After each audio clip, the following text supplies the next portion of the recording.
What's going on, everybody?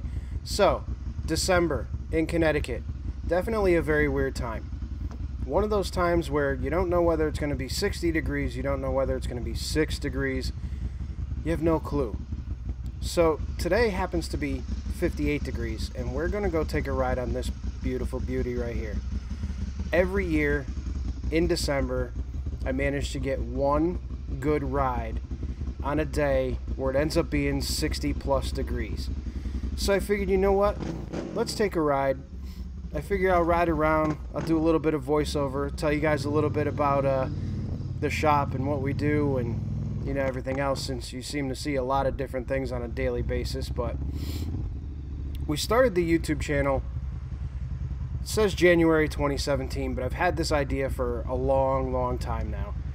And it only came to light after I started meeting some of the guys from Haggard. I met Jimmy Oakes, I met Orion and Cam and all those guys, and just a cool bunch of guys. And you know, they kept continually shoving cameras in my face every time I did something for them. So it got to the point where I got used to the camera.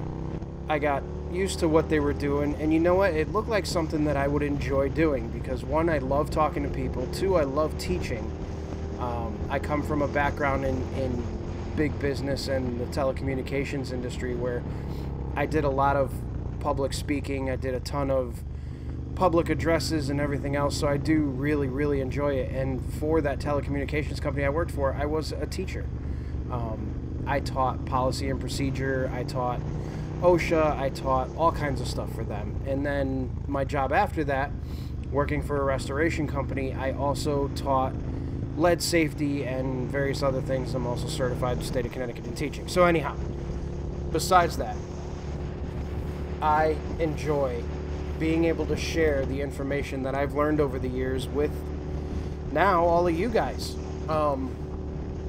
Before it was whoever would listen to me talk, and now, you know, there's 1,500 of you guys that are hopefully watching the videos on a regular basis. And you know, I definitely know there's a lot of you guys out there that are watching like crazy and throwing comments down and everything else. And I never knew how big the actual YouTube world was until I started making videos on it. So it you know, it's absolutely blown my mind, and it's been a ride thus far. But I think what we're going to do is get a little bit into what Morpheus Performance is.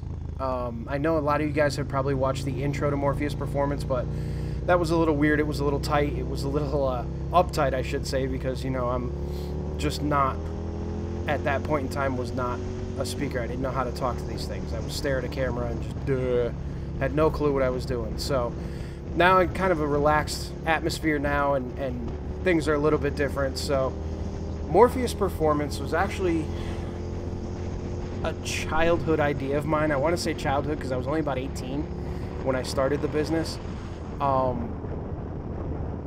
I was watching the movie The Matrix, and Morpheus, who happened to be Lawrence Fishburne's character, was dressed in a way where it was very dark. It was a very dark color, very dark sunglasses. He's a very dark man.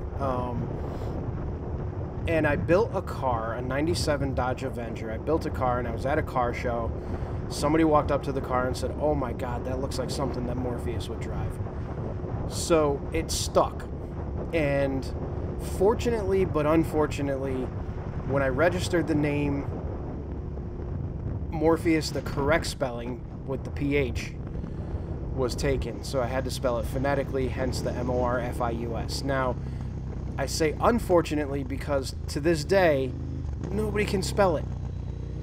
And when I call places and say, yes, it's Justin from Morpheus Performance, they're like, okay, Northeast Performance. And no, it's Morpheus Performance. So there's a little bit of a language barrier, should we say, with the way that that's remembered. So unfortunately, it's like one of those things where, you know, the name stuck, people know the name. I can't really like change the name. I guess I could, but it would cause a lot of confusion and everything else. So I don't know, we'll figure it out. But the company started basically because there was a need in the community, in the car community at the time, for the Dodge Avenger, which, believe it or not, is on a second-gen Eclipse chassis. There was no performance modifications available for him, so ooh, nice little rip there. There were no performance modifications for the car, so myself and a friend of mine set out to start hitting up companies to get them on board with helping us modify these cars. Now, the first thing that we did, obviously, we tapped all the Eclipse stuff. The brakes, the suspension, all that stuff was the same between the Avenger and the Eclipse. But the one thing that there was no modification for at the time was engine-wise. The four-cylinder guys, the engines were a standard 420A that you would find in a non-turbo Eclipse or a Neon or a Stratus or anything like that. It was a 2-liter, very, very anemic, very underpowered, just shitty altogether. So we got together with Han Racecraft. And back in the day, Han Racecraft, HRC, they were huge in that world. So they ended up building us a turbo kit for the car. We prototyped it for them, and we got everything running and good to go. And they sold tons of kits, and then they started manufacturing kits for other cars, and they did very well. Now, I haven't heard from them in a while, so I don't know if they're still out and about or what they're doing or anything like that, but I know that that we helped them get going just as much as they helped us get going. So then we moved our sights onto the V6 Avenger, which had zero manufacturing for it aftermarket wise, because that motor was a new motor for Chrysler. It was a joint venture between Mitsubishi and Dodge, and it was a new motor that didn't exist in anything else, so there was no reason to make anything for it. So luckily in 2000 the third gen Eclipse came out, and it had a 3-liter V6 that was based off of the old 2.5 that was in the Avenger, and it was rated at 40 horsepower more than the 2.5 in the Avenger. So again, a friend of mine and I went down to a junkyard down in Yonkers, and we had them pull a 2.5 and pull a 3-liter, put them side by side, and believe it or not, they were exactly the same. The block was the same, the heads were the same. The only differences were some intake stuff, the injectors, the ECU, and a little bit of the timing belt routing, but nothing else. Everything else was there. All the bosses on the block were the same. Everything was the same. So I started doing those swaps. I did the very first one in my car, and then we did the second one in my buddy's car, and then I probably did another 30 of them after that. And that got huge. So that was the very beginning of Morpheus Performance. That was the start of it all. Now after that, we got into doing some neon work, we got into doing some Eclipses, we got into doing a lot of the DSM stuff, and we got into doing a little bit of fabrication. Now, we weren't really big on that yet, because remind you, I was still young. I was probably, God, in 2000, I was 24? So I was still working a full-time job. I had a good job, but it was a full-time job. So I didn't have a whole lot of time, but we started doing a little bit of custom fabrication, trying to put together some different things for the Avengers and the Sebrings and all that other stuff that went along with it. So we were definitely moving along. Well, I say we, it's me. It's always been, for the most part, just me. I did bring on, and we'll get into it a little bit later, but it was me. So I rented my first shop. We started doing the engine swaps, got into the DSM stuff, a little bit of fabrication, and then in 2003, I think, maybe 2004, somewhere around that time, I caught the Jeep bug. And somehow or another, I can't remember who got me into them, but I got into Jeep somehow. And I went and I bought a 92 Wrangler. It had pretty much a blown engine. I bought it. I drove it all the way back from Pennsylvania with no heat. It was the most miserable trip of my life. It was in the middle of February. Any of you guys that are from the Northeast know what it's like in February in the freaking mountains of Pennsylvania on 84. It's absolutely treacherous, and I had zero heat in a 4-cylinder Wrangler that barely got out of its own way. It was an absolute nightmare. But somehow or another, I absolutely loved that trip, and I loved that Jeep. And then I started modifying my Jeep, and other people caught on, and I joined a couple of Jeep clubs. I joined a local Jeep club here in CT, and people loved what I had done to my Jeep, so they started asking me to do it to theirs, and that's where the fabrication side of things really started. We started helping out with installing lifts, weld-on lifts, and long arm lifts, and everything else, and then we started welding in roll cages. We started doing front bumpers, winch mounts, suspension conversions, axle conversions, frame repairs, all kinds of stuff. So it got into a lot of metal fabrication like crazy. And again, I found that I really, really enjoyed that. So I kind of started doing that back in 03, 04. And then it went full bore. I got rid of the Avenger, sold that, went ham on my Jeep. My Jeep ended up being an unstoppable rock crawler. I never really competed with it, but it was hanging with competition vehicles, no problem whatsoever.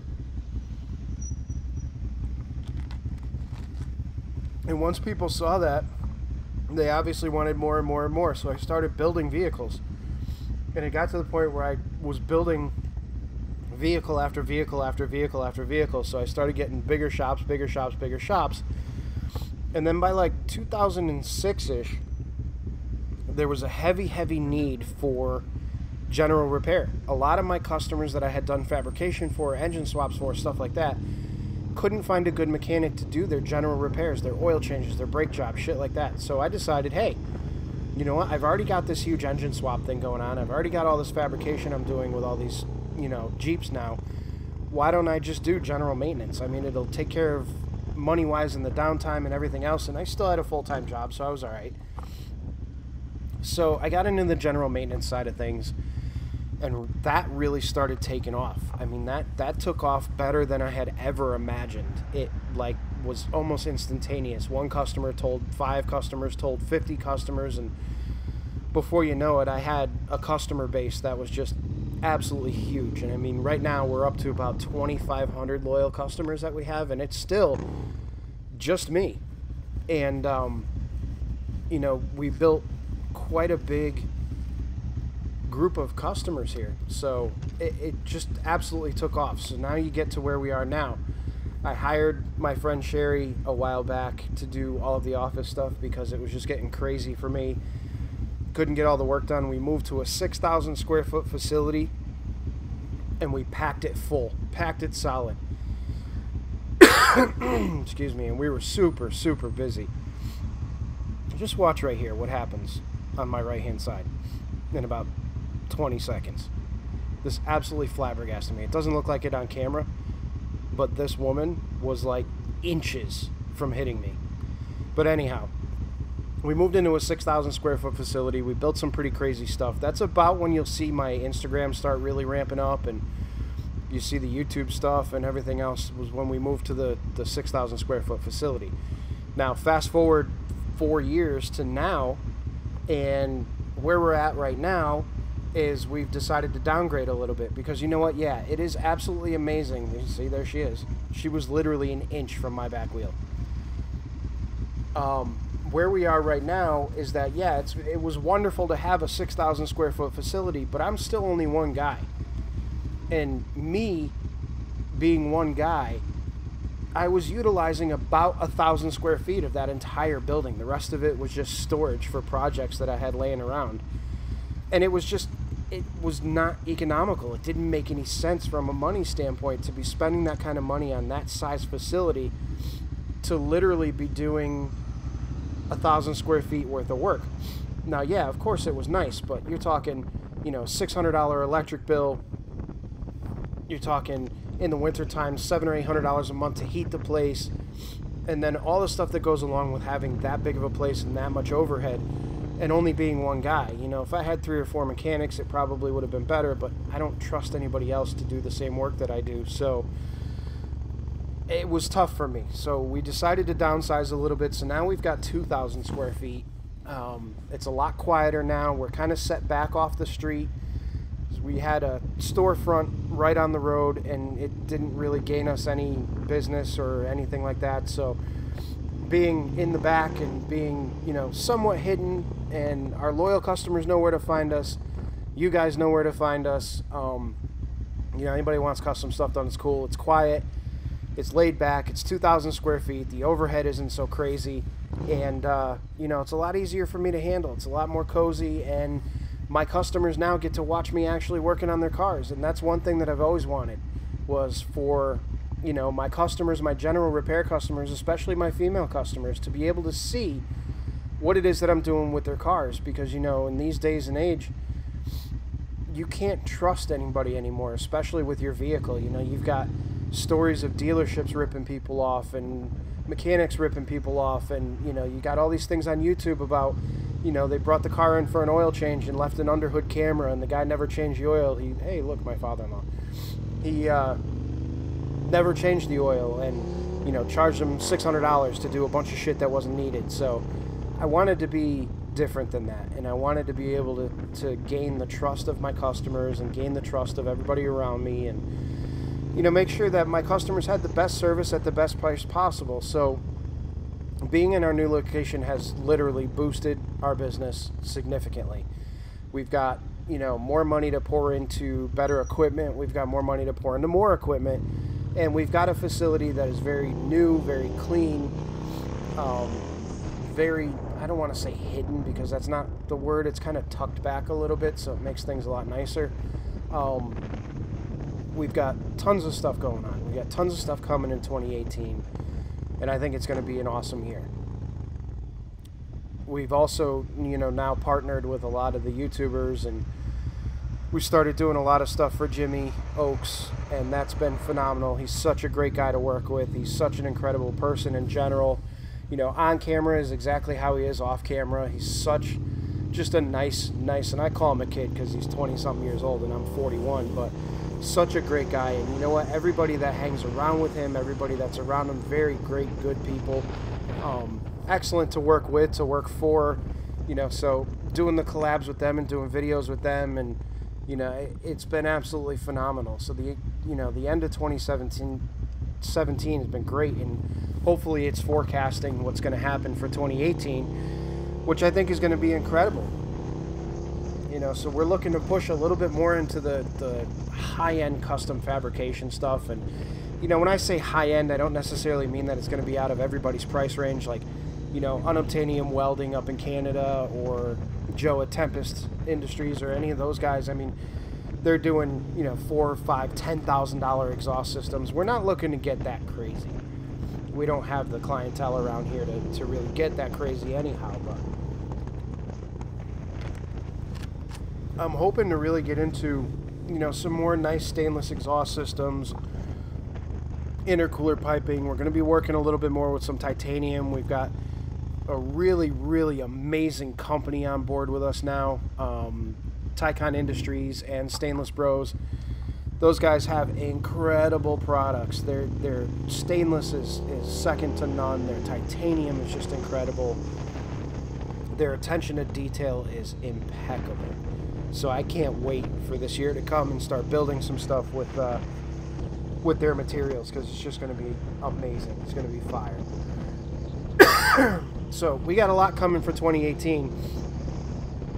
That's a quick backstory on, you know, how Morpheus Performance started, why it's called Morpheus Performance, what we do, and why we do it. And look, I'm riding by the old place now. That was our old place right there, and we're literally right down the street now. So